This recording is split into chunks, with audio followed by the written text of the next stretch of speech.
안녕하세요. 여드름 한의사 해유라니언홍대점 원장 정주영입니다. 지금 촬영 시점으로 벌써 2025년도 한 달이 지나서 2월이 되었습니다. 아직도 정말 추운 날씨에 모두들 보습 잘 해주시면서 피부 건강 관리에도 힘써주시고요. 다가오는 3월 봄을 잘 맞이할 수 있도록 행복한 한 달 되시길 바라겠습니다. 제가 여기서 많은 분들을 뵙게 되면서 많이 말 그대로 듣게 되는 대표적인 질문이 있는데요. 바로 이를테면 저 정도의 상태인 분들이 많은가요? 혹은 치료가 잘 안 되는 경우도 있나요? 이런 종류의 질문들인데요. 물론 모든 분들의 치료에 대한 반응이나 효과는 상대적인 부분이 크고요. 그 심한 정도도 분류보다는 결국에 내가 이 증상으로 인해서 얼마나 큰 스트레스를 받느냐가 치료의 필요성에 있어서 가장 중요한 부분이 된다는 설명을 드리게 되지만, 솔직히 말씀드리면 저 스스로도 치료가 쉽지 않았고 치료 기간이 충분히 필요했던 그런 경우들이 당연하지만 있습니다. 이번에는 방금 말씀드린 것처럼 말 그대로 치료가 쉽지 않았던, 그리고 충분한 치료 기간이 필요했던 그러한 케이스에 대한 소개를 한번 해드려 보도록 하겠습니다. 여드름 한의사 이번에 소개해드릴 치료 케이스는 여러 측면에서 조금은 특별한 케이스입니다. 그만큼 아주 일반적인 여드름 발생의 경우에 해당하지 않기 때문에 오히려 일반적인 치료 적용이 어려웠다는 의미로 봐주시면 될 것 같은데요. 해당 환자의 경우는 내원 당시에 10대 중후반 한창 열심히 공부하는 시기의 남성으로, 내원 직후의 사진을 보시면 알 수 있듯이 얼굴 전반에 걸친 아주 강한 양상의 염증과 발적이 큰 특징입니다. 이미 반복적으로 발생하던 신부염증 형태의 증상이 반복되면서 크고 널찍한 형태의 흉터는 물론이고 얼굴 중앙부에서는 다수의 날카로운 흉터 역시 발생해 있는 상황이었죠. 보통 널찍한 이 롤링성의 흉터는 이마에서는 잘 발생하지 않는 편인데, 이미 이마에서도 발생해 있는 다수의 흉터들과 아직 재생되지 않아서 붉은색을 띠고 있는 부분들은 그동안 이마에서도 상당히 강한 염증 양상을 보여왔다는 사실을 인지할 수 있게 해주는 부분이라고 보시면 되겠고요. 모든 경우에서 치료의 첫 시작, 그 방향을 잘 설정하는 것이 성공적인 치료에 있어서 무엇보다 중요한 부분인데요. 지금 보시는 경우에서는 비록 현재 발생 중인 염증 양상 못지않게 다수의 흉터가 공존하는 상황이지만, 결론부터 말씀드리면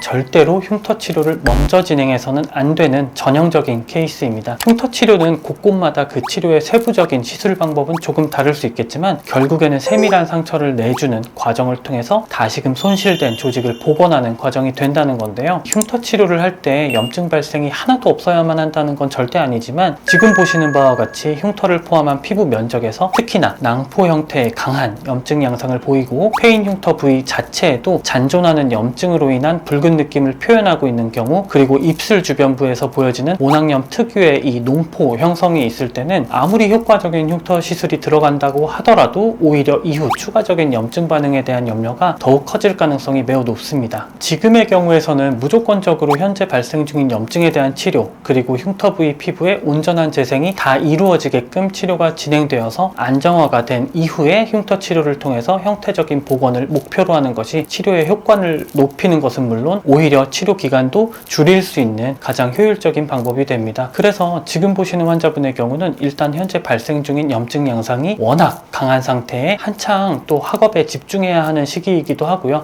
아직 성장 중인 시기이기도 하기 때문에 추가적인 염증 발생 또한 항상 유념해야 했고요. 추후 안정화된 시기에 성인이 되면서 흉터 치료를 진행한다고 하더라도 충분히 늦지 않은 시기였기 때문에 현재 발생 중인 트러블을 개선하고 올바르게 유지될 수 있게끔 하는 것을 그 1차적인 목표로 치료를 진행하게 되었습니다.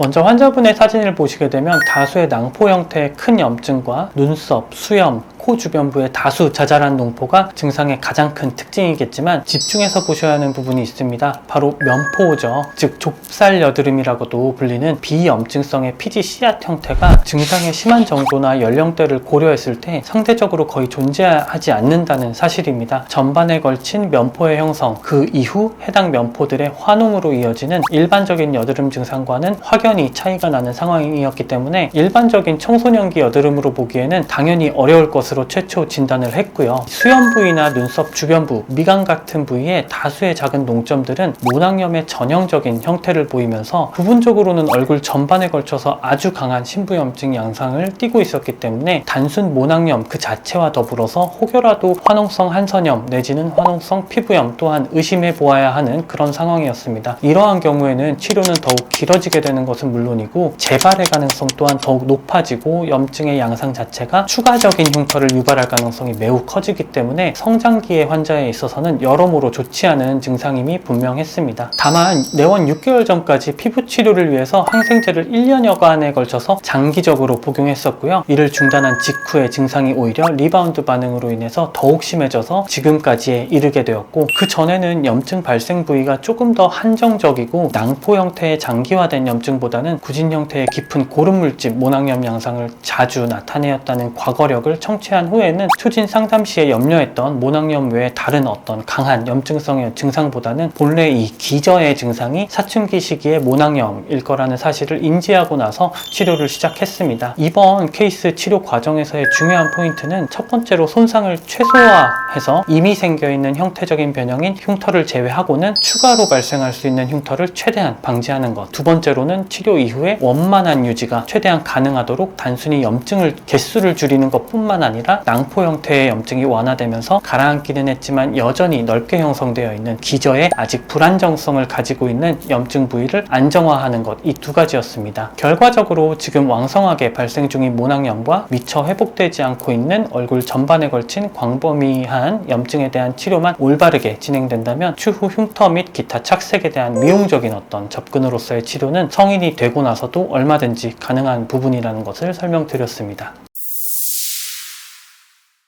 오늘 보여드리는 케이스의 치료 과정에서 또 하나 특별한 사항은 바로 일반적인 여드름을 비롯한 염증성 증상의 치료와는 다르게 단 1회의 압출도 진행되지 않았다는 사실입니다. 물론 일반적인 여드름 뿐만 아니라 모낭염의 경우에도 충분히 이 압출을 병행해서 빠른 배농과 그에 따른 재생을 기대할 수 있겠습니다만, 지금 케이스의 경우는 아주 오래된 형태로 싹 고여있듯이 발생해 있는 낭포 형태의 깊은 모낭염이 존재하고요. 그 이전에도 이러한 증상을 제거하기 위한 치료를 내원 전부터 진행해 오시면서 이미 흉터가 다수 생겨나 있는 상황인 것을 고려해 봤을 때 오히려 압출로 인한 추가적인 흉터 발생이 불가피해 보였고요. 이후 분명히 추가적인 큰 스트레스를 유발할 흉터를 만들어내지 않는 것이 최선의 목표였기 때문에 조금 더 시간이 걸릴지언정 현 상태에서는 박스 형태의 흉터를 만들어낼 가능성이 있는 압출 행위는 진행하지 않았고요. 철저하게 염증 부위의 침습적인 치료로는 오로지 침치료만을 통해서 염증을 조절하고자 하였습니다. 아주 좁은 침이 통과한 경로를 통해서만 필요한 만큼의 배농이나 일부 출혈이 유도되면서 자연스럽게 강한 염증 양상을 차츰차츰 가라앉히도록 치료가 진행됐습니다. 그 이후 이어지는 블랙필 계열의 염증 부위 도포를 통해서요, 해당 부위가 잘 아물고 빠르게 색을 회복할 수 있도록 후처치가 이어지고, 그 다음은 한방적인 요소가 다수 포함된 강한 진정 과정과 기계 관리, 그리고 충분한 보습 처치로 마무리하는 해율 한의원의 염증 치료 과정을 진행했습니다. 전체 과정을 포함하면 한 번 내원하셨을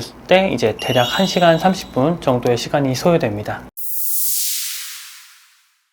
내원 시의 치료 과정도 물론 중요하지만 그에 못지않게 중요한 것이 바로 내원하지 않는 대부분의 시기에 진행하는 집에서의 케어입니다. 항염작용 및 각질층 순환 재생을 도모하는 해유란의원의 홈케어도 매우 큰 역할을 하게 되었고요. 압출이라는 외부적인 자극이 거의 동반되지 않는 상황에서 가장 주되게 환원된 부위를 꾸준히 가라앉힐 수 있도록 사용하는 것이 바로 이 홈케어입니다. 진결고와 진결윤액이라는 두 가지 제품을 사용해서 홈케어를 진행하게 되는데요. 이 어떠한 경우에도 홈케어를 사용할 때는 사용 전 치료 초기에 반드시 테스트를 진행해서 개개인에게 적합한 비율과 노출 시간으로 홈케어를 진행할 수 있도록 신중에 신중을 기합니다. 특히나 과거 항생제 복용력이 길고요, 그에 따른 리바운드가 강했을 시에는 더더욱 외용제로서의 어떤 홈케어 역할이 중요하다고 보시면 됩니다. 피부에 바르는 홈케어와 더불어서 내복하는 한약 역시 치료 과정에 포함되었습니다. 기본적으로 청소년기에 피부에 염증이 발생하는 유전적인 소인이 있었음을 초진 상담 시에 파악할 수 있었고요. 얼굴에 강한 염증 양상은 물론이고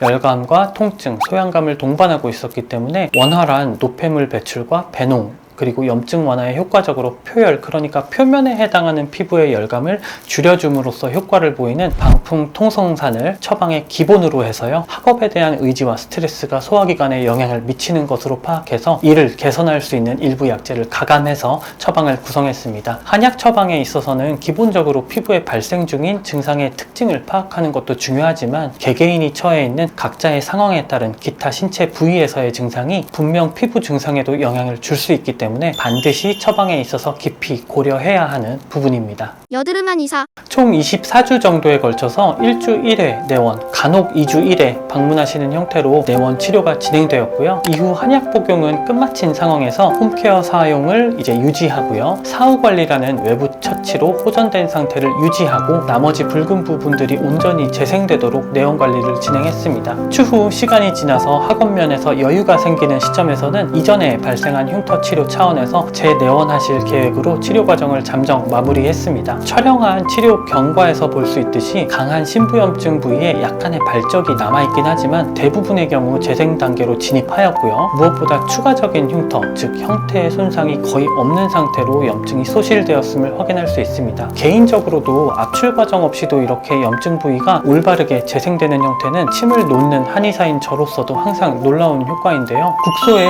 정확한 자극을 통해서 조직의 재생을 도모하는 침의 역할은 아무리 강조해도 모자라지가 않습니다. 특히나 소염 진통제, 항생제 등에 잘 반응하지 않는 경우일수록 침의 역할은 더욱 커질 수 있으리라고 생각을 합니다. 그만큼 일반적인 치료 과정 대비 시간이 소요되었고 내원하시는 수고도 더 하셨지만은 한편으로는 그에 대한 보람 역시 내원해주신 환자분이나 저나 크게 느낄 수 있었던 그런 케이스입니다. 추후에도 떠오르는 인상 깊었던 치료 과정이나 케이스에 대한 내용 역시 한 번씩 촬영해 보도록 하겠습니다. 감사합니다.